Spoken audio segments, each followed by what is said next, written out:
Hey everyone, my name is Jonathan Chong, and welcome to week 12 of Competitive Programming Club. So, this lecture is going to be on bitwise operations and bitsets. So, bitwise operations and bitsets are considered to be the smallest unit of data measurement. So a bit, which is a binary digit, meaning it can only have a value of 0 or 1. So 8 bits make up a byte, and for those who don't know, numbers in decimal form can also be represented in binary through the form of just zeros and ones. So a simple example, if you don't know, in binary, the number 13 can be represented by 1101. And so how this works is based off of the position that the 1 is in, we can multiply it by a power of 2. So in this case, if we take the most right value is equal to 0, and we go basically 2 to the power of 0 for that, 2 to the power of 1, then we can kind of just add them up. So here's what I mean. If there's a 1 present, then it's multiplied by 2 to the power of 3, because it's in the third position if we're starting at 0, and we just go along. So 1 times 2 to the power of 2, and then over here, since this is a 0, it would be multiplied by 0, so 0 times 2 to the power of 1, and on. And so once we multiply those all together, we're just going to get 8 plus 4 plus 0 plus 1, which is simply just 13. Alright, so bitwise operators. So, if you don't know, bitwise operators are going to be used a lot in more than just programming, but in the electrical field and a whole bunch of stuff. But the basics of bitwise operators is, say we have an A and B over here, and so this represents, each row represents the possible values of A and B. So the first operator that we're going to go over is the not. Most of you guys are probably familiar with this already, but the not represented by an exclamation mark is just going to be the opposite of the input. So if A is 0, then A is going to be 1 over here, the output's going to be 1. If A is 1, then the output's going to be 0. In the case of an AND is only active if both of the inputs are ones. So in this case, the only time where both inputs are ones is the last row. So A is 1 and B is 1, which means that this AND is going to return a 1 too. In the case of an OR is active if only one of them needs to be active. So in this case, all three of these would be 1 since they have a 1 present within them. And then XOR. XOR's thing is when things get a little interesting, and I know some people struggle with this. One quick and easy way to understand XORs for me is just kind of by writing out this code over here. So if A does not equal to B, then we output 1, else we output 0. And this is kind of how to think about it. So if A and B are equal to each other, then that means that we're going to output a 0. So in this case, A is equal to 0 and B is equal to 0, so it's going to output a 0. Since A and B are not equal to each other in the second row, then we're going to output a 1.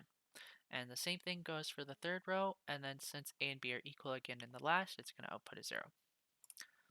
Alright, so an example. Compute the AND given the two binary number digits. So, this is pretty simple to do. The answer is going to be this. And how we get this is you can kind of just look at the two digits and just see where they would overlap. So in this case, the only times where they're both active, they both have ones, would be this row right here, well this column, where 1 and 1. So we put a 1 over here, and then this one as well. So there's only 2 active times between the two. Alright, so bitwise shifts. So sometimes you are looking at, if you're looking at solutions for programming problems or just programming code in general, especially in C++, you'll see these operators. So you'll have like these two arrows pointing to the left or two arrows pointing to the right. And these are known as bitwise shifts. They shift the binary version of a number to the left or the right by a certain amount. So if the arrows are pointing towards the left, that means that we're going to be shifting the value of A to the left and adding by shifting it by the number of B's in which they're all 0. So this is equivalent to multiplying A by 2 to the power of B. Thus, A shifted to the left by B is equal to A times 2 to the power of B. And on the other hand, if the arrows are pointing towards the right, then that means that the shift of the binary value of A to the right is going to be removing B numbers starting on the most right digits. So this is equivalent to dividing A by 2 to the power of B, then flooring it.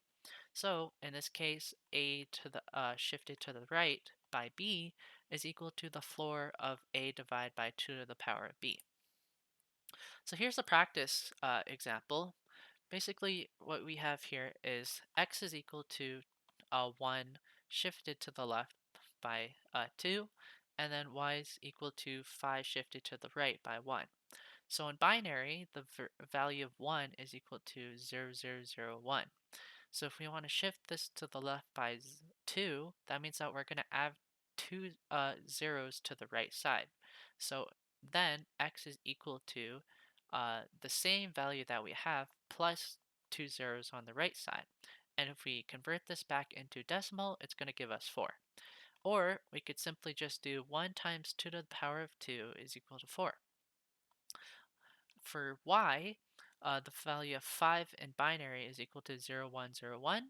And so if we want to shift this to the right, we basically just take the most right digit out. So y is equal to 010, which is simply just equal to 2. And if we just do 5 divided by 2, we would get 2.5, but then we have to floor the value, which means that we get 2. All right, so take this problem. You have n is less than or equal to 5,000 friends. Each one is available some days of the month. Output the largest number of intersections of free days between two friends on their schedule. So this is a pretty classic question. And by inspection, you can kind of tell that friends 1 and 2 have 3 days together, and friend 3 doesn't really have any intersections between the three. Well, it doesn't really matter. Even if they do, they wouldn't be enough to be the largest number of intersections. So how do we do this? Basically, again, we could just kind of take a look at these two sets, and we're just going to look for similarities. So 2 is, the same for both sets. 5 is also the same, and 9 is the same. So in total, that'd be 3 intersections.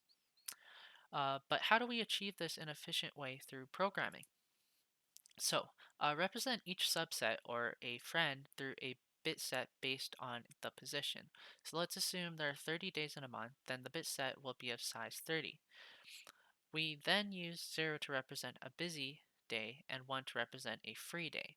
So thus, in this case, if we have 30 digits over here, then each digit is going to represent its own day. And so a 2 would be a 2 in the second digit, and then 3 would be a 1 in the third digit, and so on. And this is equivalent to basically just converting the set into what is called an adjacency matrix. An adjacency matrix is usually known as a representation of a undirected or directed graph in this binary values. And this is really useful for finding, identifying patterns between the graphs or if you're looking for something. So then we may use the AND operator with each and every bit set and add up the number of ones using a preset function known as C++. Well, known in C++. And so in this case, I didn't really talk about bit sets, but you can use a number of things. So you can use like integers, but we can only set the values to zeros and ones, or we can use like long longs and things like that. So say this problem is changed from a month into a year. So that means that if we're using long longs, well, long longs only have a size of 64 bits. That means that their size of like the capacity of number of numbers that they can fit into one long variable is limited to 64 bits. And if we have 365 days in a year, we either have to create 6 times more subsets, meaning that we need at least 6 more longs per each for each day, or we can use what is called bitsets. So in this case, bitsets are pretty self-explanatory. Essentially, instead of longs, which can have like any number from 0 to 9, bit sets can only have a value of 0 to 1. But because of that, they are significantly more efficient. Because if we're just, if we only need that 0 and 1, then they're, easier to use. And since they require less memory, we can perform operations and extract the data significantly faster, cutting our runtime. So here's an example of using longs, unsigned longs, versus using bits. So again, we have to have 6 because, there's 64 bits in a long.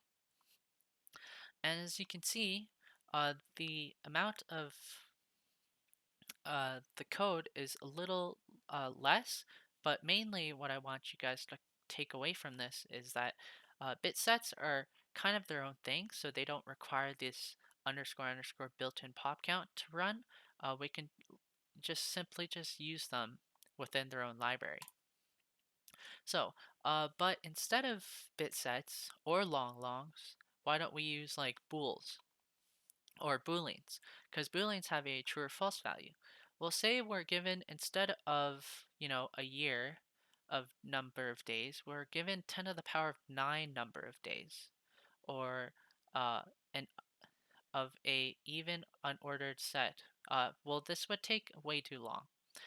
Basically, if we were to compute this, a bool size is equal to 1 byte, or 8 bits. So using a bool would take up around 1 gigabyte of space for each friend. But by using bits, this would be 8 times more efficient by only taking up 128 megabits of space instead. And that means that we're going to result in faster runtime and faster calculations. And honestly, in my opinion, they're easier to use. All right, so here's the second and final problem for today. So this is a pretty classic problem, and if you want to take a look at some of the one of the past videos I did, I actually implemented this problem into the programming contest. And so most problems are like this in the sense that we're trying to find like triangles in a graph. So given a graph with n is less than or equal to 2000 vertices, how do we find the number of triangles of size 3 nodes that exist? So if we just take a look over here, we're created with this like, familiar set over here. And all we have to do is convert this into what we now know is called an adjacency matrix. So the same format goes. If it's a 1, then it's a 1 there, and etc. Now, here's the solution. So for every pair of vertices u and v, if u and v share a direct edge, then we're going to use the bitwise AND function to find the intersections between the vertices. All we have to do after that is just add the pop count of the resulting AND to the answer.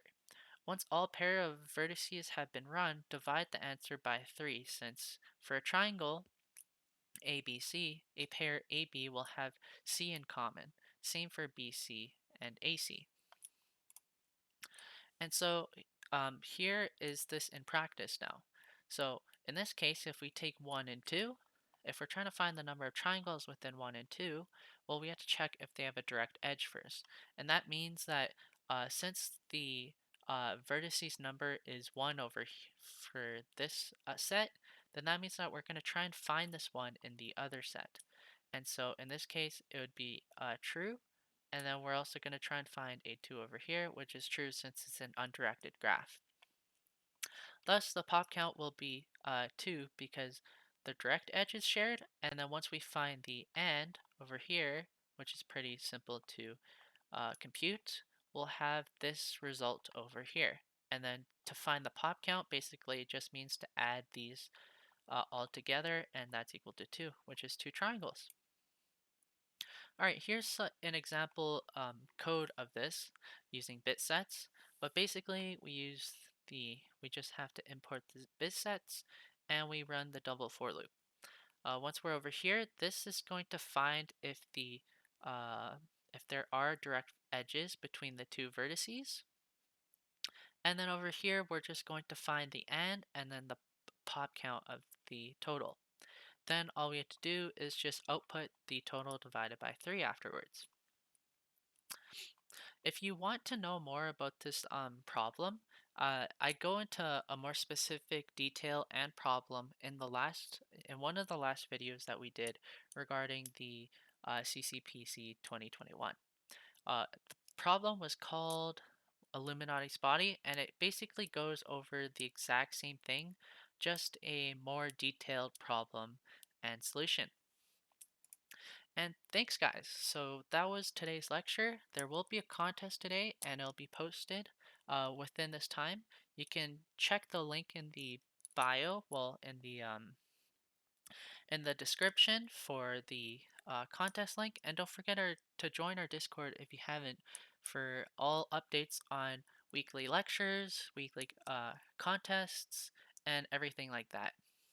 Hope you guys are doing well. Good luck on exams, everyone, and see you guys later.